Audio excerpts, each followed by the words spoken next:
Maqaa Abbaa, kan Ilmaa, kan Hafuura Qulqulluu Waaqayyo tokkotti ni amannaa. Ameen. Waa'ee lolaa beektu laata? ስለ ጦርነት ያውቃሉን? lola jechi jedhu kun yeroo hundumaa toora miidiyaa addunyaa kanarratti sa'aatiidhaan guyyaa guyyaatti sa'aatiidhaan daqiiqaadhaan hoduu balballoomee dhiyaatudha. Waa'ee lola kanaatiifis addunyaan keenya nagaa dhabdee jeeqamaatti jirti. Mee utuu dubbannuu lolli kun yoom eegalame? Eessatti eegalame? Kana beektu laata? Yeroo jalqabaadhaaf madda lolaa ta'ee lola kana eegale hangafa ergamootaa isa ture. Maqaan kabaja hangafa ergamummaa isaatiin ni jalqabaa Saaxinaa'el kan jedhamu. Har'ammoo sababa uftulummaa isaatiif, sababa sobuu isaatiif, sababa lola kana eegaleetiif jecha maqaan isaa irraa fudhamee Daabiloos yookaan Seexana jedhama.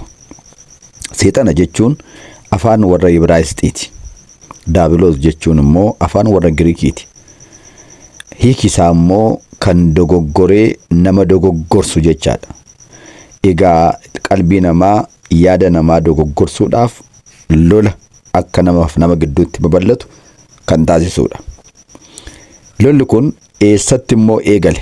Samii irratti jalqabame yookaan eegalame. Lolli inni jalqabaa Waaqayyo wajjin lola inni jalqabeedha. Hojii Waaqayyo keessa seenuudhaan, ana uumaan jechuudhaan lolli inni jalqabaa kanaadha. Lolli inni lammaffaan baay'ina ergamootaa hundaa gidduutti kan godhamedha. Saaxinaa'el inni jedhamu kun ergamoota Waaqayyoo wajjin lola inni jalqabeedha. Egaa walumaa gala lola kanaa irratti ni injifatame. Injifatamees kabaja isaa dhabee salphatee gara lafa jalaatti gara Si'oolitti darbatame jechaadha. Kanaaf mul'ata Yohaannis boqonnaa 12 lakkoofsa 7 irratti samii irratti lolatu ta'e jedhee kan qulqullichi Yohaannis abbaan wangeelaa barreesseef kana jechaadha. Egaa cufaadhumatti waan hubatamuu qabu lolli inni jalqabaa kun samaa irratti ta'e.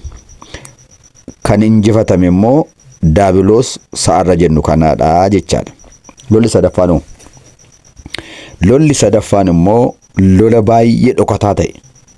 Haxxummaadhaan kan guutame. Lola Addaamii fi Hewaan irratti ni geggeessedha.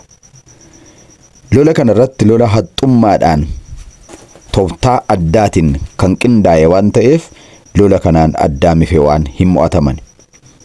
Maal akkamittiin yoo jettan foon bofaa uffatee afaan bofaan haasa'ee waan isaaniin injifateef Waaqajjiin waan walitti naqeef. Inni ittaanu lola arfaffaan lola Qaayeliif Abeel gidduutti ta'edha. Lola Qaayeliif Abeel gidduutti ta'e kun immoo lola hinaaffaa fooniidhaan obbolaan obbolaa wajjin wal lolee wal ajjeesu. Qaayel nama qajeelaaf gaarii, aarsaaf gaarii fudhatama kan Waaqayyoodhaaf dhiyeessu hinaaffaadhaan irratti ka'e dhagaadhaan rukutee ajjeese. Qaayelis bara jireenya isaa guutuu rakkachaa ture, inni illee dhagaadhaan du'e. Kanaafuu lolli inni arfaffaan kanaadha. Lolli inni shanaffaan immoo bifa garaagaraatiin addunyaa keenya kanarratti babal'atee tatamsa'ee baay'atee guyyaa guyyaatti gaggeeffamaa kan jirudha. Mee sadarkaa addunyaa irratti lola ta'e beektu laata?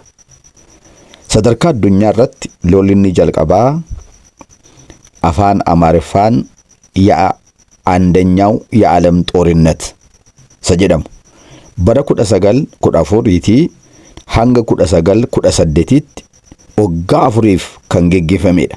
Beektu laata? Lola kana irrattis nama miliyoona 22tu dhume. Qabeenyaan qisaasame hammasiin qabu. Kun lola addunyaa isa tokkoffaadha. Abbaan lola kana maddisiisee yoo naattan isuma jalqabe sanaadha. Beektu laata? Lolli addunyaa inni lammaffaan immoo bara 1939 hanga 1945tti kan geggeeffamedha. Lolli kun waggaa 6 guutuu geggeeffame.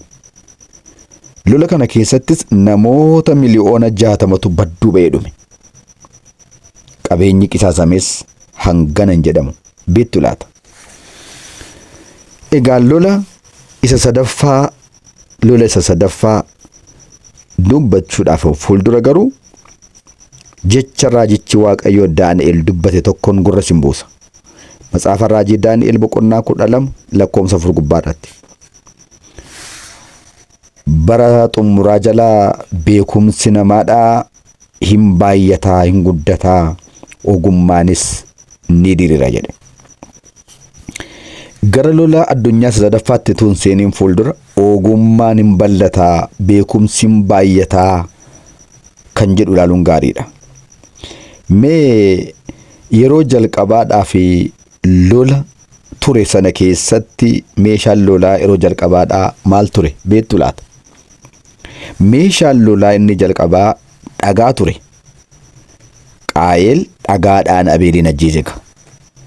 Achiin booda dullaadhaan ture. Achiin booda eeboodhaan ture. Gajaraa billaa waan qara qabuun ture. Achirraan guddatee rasaasaan. Achirraan guddatee boombiidhaan. Achirraan guddatee taankiidhaan. Achirraan dabalamee guddatee immoo gara pileeniitiin dagaagaa deemee jira. Beektu laata? Har'oo maal dura jira? Akkuma raajaan Waaqayyoo Daani'el matsaafa raajii isaatii boqonnaa 12 lakkoomsa 4 kaasee dubbate sana inni har'aa immoo waan ajaa'ibaadha. Fakkeenyaaf xiyyaara nammalee diroon isa jennu akkasuma niwukileerii misaa'ilii kanneen kana fakkaatuun har'a immoo addunyaan qophooftee teessee jirti lola addunyaa sadaffaa sana banuudhaaf.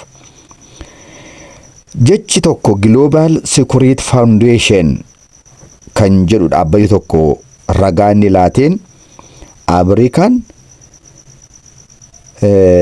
niwukileera misaayileen dhoka'u 15,375 akka isheen qindeeffattee jirtu dhugoomsitee jira. Beektu laata? Kana malees kaambii oraanaa gurguddaa 8 qopheeffattee jirti. Kan niwukileerii kanaan, kan diroonii kanaan, meeshaan nammalee, xiyyaara nammaleedhaan kan dhoka'ee addunyaa kana barbadeessuu danda'u qopheeffattee jirti. Kanneen keessaa inni 8ffaan immoo Space Force jettee samii irratti qopheessitee jirti. Samii irratti gaafa sanagaa waan hundumtuu hin raawwataaf jechaadha. Gaafa sana waan hundumtuu hin dhaabata jechaadha. Fakkeenyaaf silkiin, TV'n, reediyoodhaan wanti marsariitiin addunyaa kana namni ittiin wal quunnamu kun isaan dhaabata. Maaliif saatalaayitiidhaan socho'aa waan jiruuf sun immoo asii gadi gubbaarra gadi kan dhuka'u waan ta'eef hin dhaabata jechaadha. Waa'ee lola addunyaa sadaffaa kanaadhaa Albert Einstein namni jedhamu saayinsistii beekamaan sun gaafatanii jennaan waa'ee lola kanaan dura ta'an edda ibsee booda isa sadaffaa kanaa yoom akka inni ka'u, maaliin akka inni ta'u, maal akka inni xumuramu hin beeku jedhe. Isa arfaffaa garuu beekaa jedhe. Maal akkamittiin isa arfaffaa beekta sadaffaa dhiifte jennaan lolli addunyaa inni arfaffaan akka isa jalqabaa sana dhagaadhaan dullaadhaan ta'a yoo namni jiraatee jedhe jedhama. Sababiinsaa lolli addunyaa sadaffaan sun maal ta'a jechuudha? Meeshaalee beekumsaadhaan hojjetame, ogummaadhaan hojjetame kanaan addunyaan waan barbadooftuuf, qabeenyis waan barbadaa'uuf, meeshaanis waan barbadaa'uuf hin jiru jechaasaadha. Kanas immoo nama hin dinqu. Raajaan Waaqayyoo Isaayaas addunyaan meeshaa ogummaa harka isheetiin dhumarratti xumuramti, badduu baati jedhee jira waan ta'eef. Beektu laata? Kan biraa guyyaa biraatti fufna. Galanni Waaqayyoof haa ta'u.